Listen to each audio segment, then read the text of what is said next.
Hello friend, मेरे new blog में आपका स्वागत है। और ब्लॉग में बने रहिए। जो नए हैं तो चैनल को सब्सक्राइब कर लें। तो मैं आज आपको बताना चाहती हूँ मन अति सुंदर के बारे में। तो आज की कहानी ये है कि राधिका और राधिका की सास जाती है माँ जहाँ दिब्बम पड़ा रहता है, जहाँ नागिन गुफा में लेके जाती है, तो वहाँ जाती है। और वहाँ सपेरा का भेष बना के जाती हैं दोनों लोग। तो फिर इसके बाद जब वहाँ पहुँचती हैं तो नागिन दिखती हैं और अचानक से चौंक जाती हैं फिर कि नियति नागिन है, मतलब इच्छाधारी नागिन। मतलब बहुत डर जाती हैं, मतलब बहुत ज़्यादा ही डर जाती हैं कि नियति इच्छाधारी नागिन है। तो राधिका की सासू चिल्लाती है कि नहीं, मेरे मुन्ना को मत मारो, मेरे मुन्ना को मत मारो। तो फिर इसके बाद वो राधिका बीन बजाती है। बीन बजाने में नागिन वो नियति है जो नागिन का रूप ले लेती है और वो बहुत बड़ा नाग बन जाती है, मतलब नागिन बहुत बड़ी बन जाती है।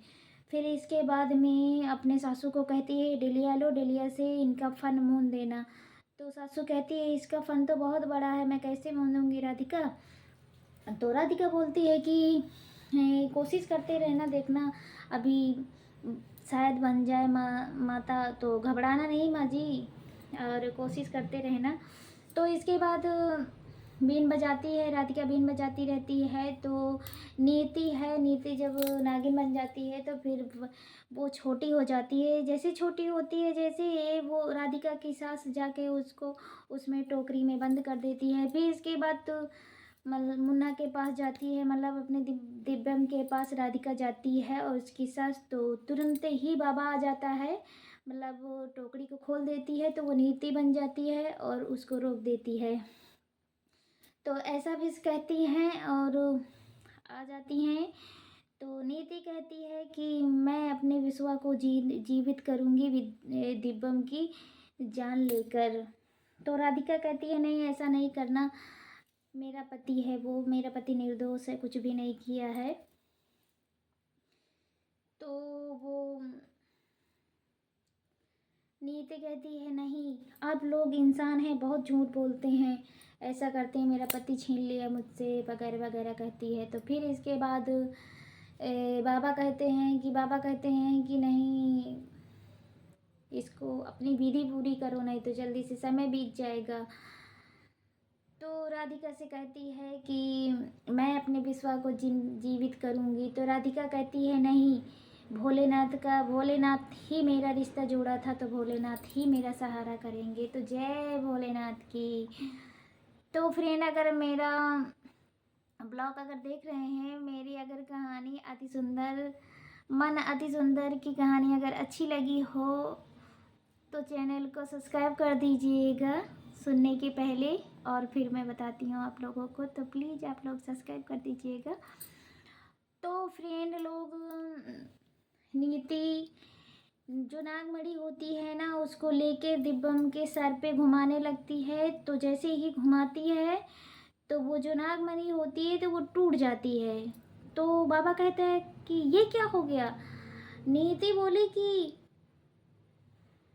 नहीं बाबा, ने वो नागमणि में चाहे पर्वत भी टूट गिरे फिर भी, मतलब ये नागमणि नहीं फूटती है, ये तो पत्थर है मामूली सा, इसलिए फूट गई।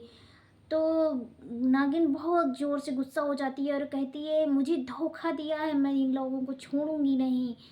तो बाबा कहता है बाबा के तो मन में चोर था, बाबा तो मनी के लिए सब झूठ बोला है ना। तो बाबा कहता है नागिन तो कैसी नागिन है जो मतलब अपनी मनी को भी नहीं पहचान पाती है। तो फिर राधिका बोलती है कि निधि भोलेनाथ का इशारा है कि मेरे दिब्बम को कुछ नहीं होना चाहिए, यदि मेरा दिब्बम मेरा है तो आप लोग मेरे दिब्बम को छोड़ दीजिएगा। उसकी सासू कहती है कि मेरे बेटे को छोड़ दीजिएगा। तो नीति कहती है नहीं, कभी नहीं ऐसा हो सकता, अगर मैंने छोड़ भी दिया तो ये जीवित नहीं हो सकते हैं। तो इसके बाद फिर पूरी बात बताती है कि जब तक मनी नहीं मिलेगी, जब तक ये दिव्यम जीवित नहीं हो सकता। तो राधिका बोलती है कि ऐसी बात है तो मैं मनी जहाँ जहाँ से ढूंढ के लाऊंगी तो मैं लाऊंगी। तो ऐसा बोल के गुफा से चली आती है और उसकी सासू माँ कहती है राधिका बेटा जल्दी आना ढूंढ के। फिर इसके बाद अपने घर आती है तो सब शॉर्ट हो जाते हैं, कहते हैं राधिका ये क्या हुआ। राधिका वही बाबा का भेष बना के घर आ जाती है तो सब कोई शॉर्ट हो जाता है। तो दादी माँ उसको बैठाती कहते और दादी माँ के पास गले लग के राधिका रोने लगती है, कहती है बेटा बताओ मेरा दिल बैठा जा रहा है। और उनके जो ससुर हैं पापा जी उनके, तो वो भी पूछ रहे थे बेटा बताओ। तो सबको ही बहुत शॉर्ट शॉर्ट रहता है। तो फिर इसके बाद राधिका तो पूरी कहानी बताती है कि क्या क्या से हुआ। तो उसके ससुर कहते हैं कि नहीं नहीं राधिका बेटा नागिन कभी नहीं होती है, इच्छाधारी नागिन कभी होती ही नहीं है। तो राधिका बोलती है नहीं पापा जी इच्छाधारी नागिन होती हैं, वो नीति थी अपने घर में रहती थी, वो इच्छाधारी नागिन है। तो ऐसा बोलती है और फिर पूरी कहानी सुनाती है ऐसे। तो उसकी बड़ी मम्मी राधिका की बड़ी मम्मी जो थी सुजाता, नहीं नहीं सुजाता नहीं, सुजाता तो उसकी सासू है।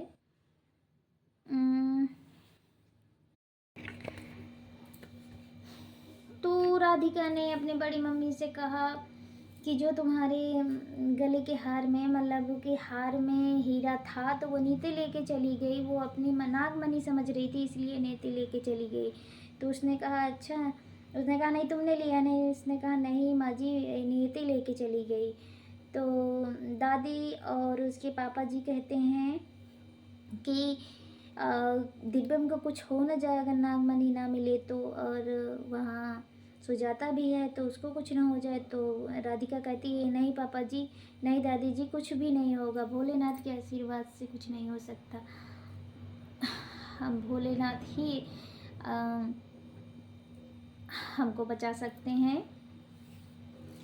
अब भोलेनाथ के ही ऊपर सब कुछ छोड़ते हैं। तो देखो कल क्या होता है। तो आज के लिए यहीं से समाप्त होता है ब्लॉग। तो ब्लॉग अच्छा लगे तो लाइक कमेंट शेयर कर देना वीडियो को। तो ब्लॉग पूरा देखना, ठीक है। Okay bye bye.